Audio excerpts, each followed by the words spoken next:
Problem number 11, we're going to compute a, a vector surface integral over, it looks like the surface of a cylinder. So let's go ahead and work this one out. So we are being asked for the integral of f dot ds. What is f?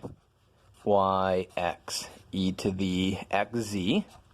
And S is the cylinder, a chunk of the cylinder, x squared plus y squared is equal to 9. And Z is between minus 3 and 3.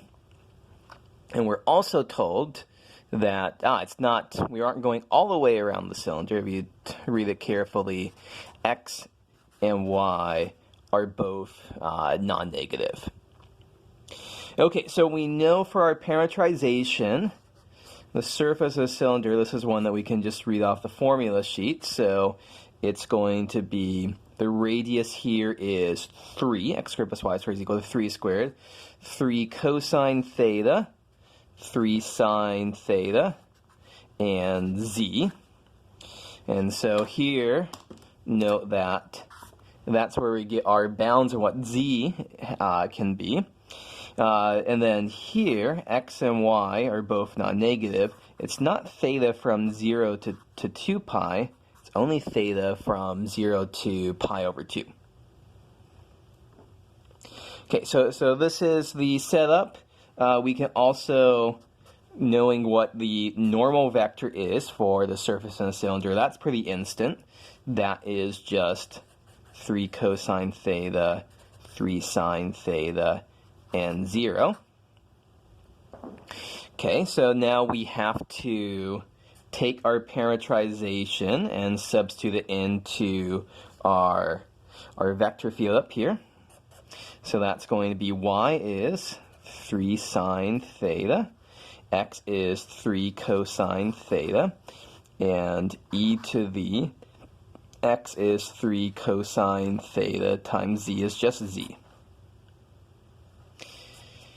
And then the final setup step is to take the dot product of our vector field, or integrand, with the parametrization substitute in, take the dot product of this with our normal vector. And so we end up with 3 cosine theta times 3 sine theta. So that's 9 sine theta cosine theta. Then 3 sine theta times 3 cosine theta again.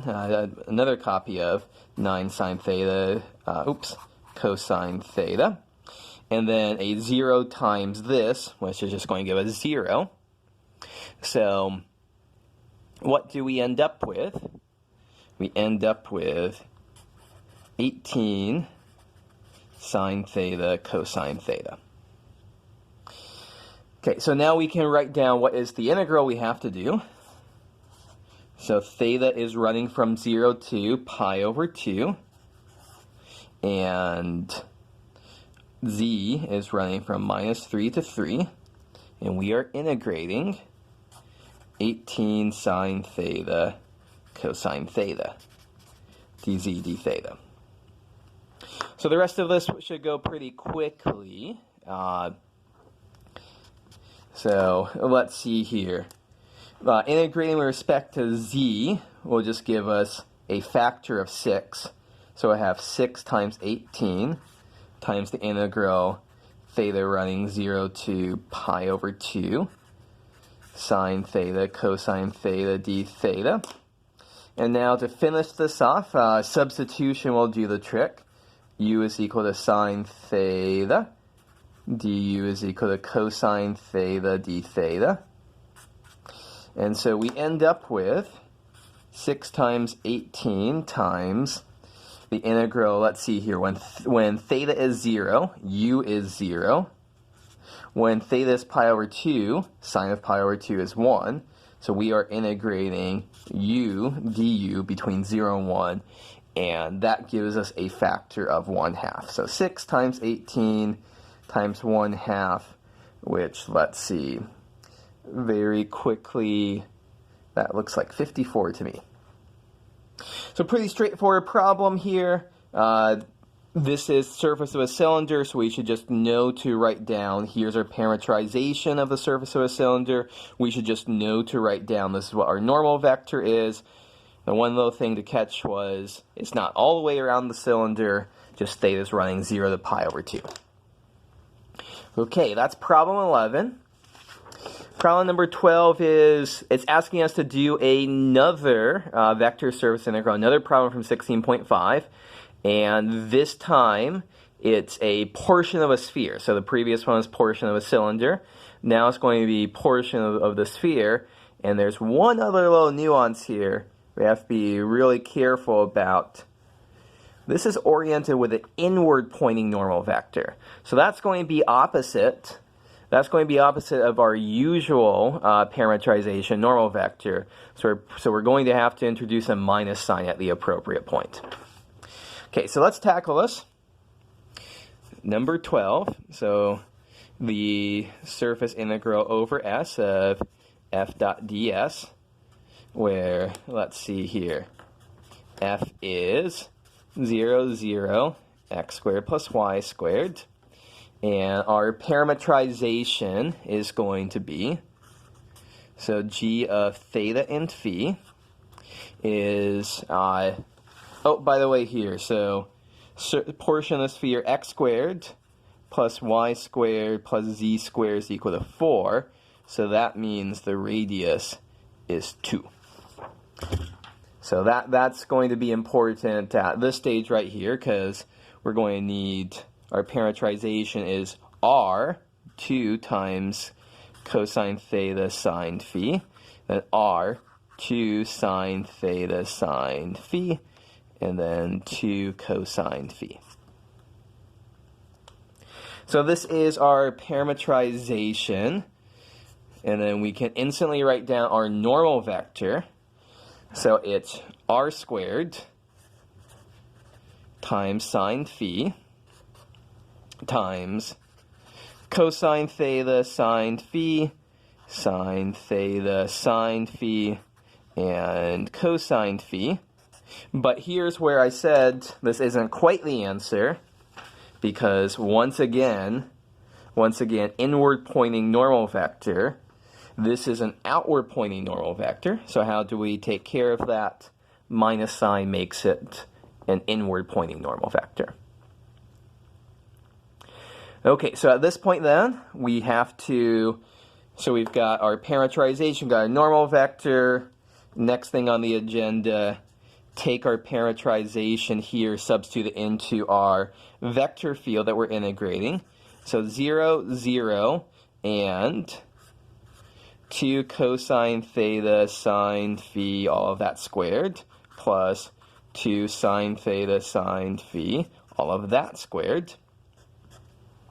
And after expanding this out, and we'll have a cosine squared theta plus a sine squared theta factor there, that will be 1. This ends up as 4 sine squared phi, 0, 0, 4 sine squared phi. Okay, so now we have to do, of course, now we have to do, oh, that pen, that marker is very dead. Now we have to do f of g dot product our normal vector. So all of this, dot product all of this. And so those first two entries, so 0 times who cares plus 0 times who cares. So the only thing left over is 4 sine squared phi times cosine phi. But then also don't forget about that coefficient out in front, so minus 4 sine phi. So simplifying, what do we have here? Looks like negative 16, 3 copies of sine of phi and cosine phi. Okay, so now we can write down, okay, so we were going all the way around the circle. Let's just check our bounds here. So portion of the sphere, going all the way around the circle in terms of theta in the xy plane, but we only have z is greater than or equal to 0. So that's telling us that our phi bounds aren't going to be 0 to pi. It's just going to be phi running from 0 to pi over 2. So those are our phi bounds and theta bounds. Here comes our integrand, minus 16 sine cubed phi cosine phi d phi d theta. And so now u is equal to sine of phi, I think is the right choice. So then du is equal to cosine phi d phi. Integrating, let's see, d theta minus 16, so integrating theta from 0 to 2 pi, d theta minus 16, that's just going to give us a factor of minus 32. And now from our substitution, when phi is 0, u is 0. When phi is pi over 2, u is 1. So we're integrating u cubed du from 0 to 1. That's a factor of, minus 32. There should be a pi in there. My apologies. Minus 32 pi times this will give us 1/4. So I guess that's minus 8 pi. So that's another vector surface integral. So I guess what were the nuances here? So we had to realize we just write down this parametrization from the formula sheet. We write down this normal vector, again, straight from the formula sheet. We pay attention to the fact that it's an inward pointing normal vector, and we should know that the way the formula sheet is rigged is that we're assuming we're having an outward pointing normal vector. So throw in a minus sign to make it point in the correct direction. Substitute in, simplify a little bit, crunch, crunch, crunch, and then we're done.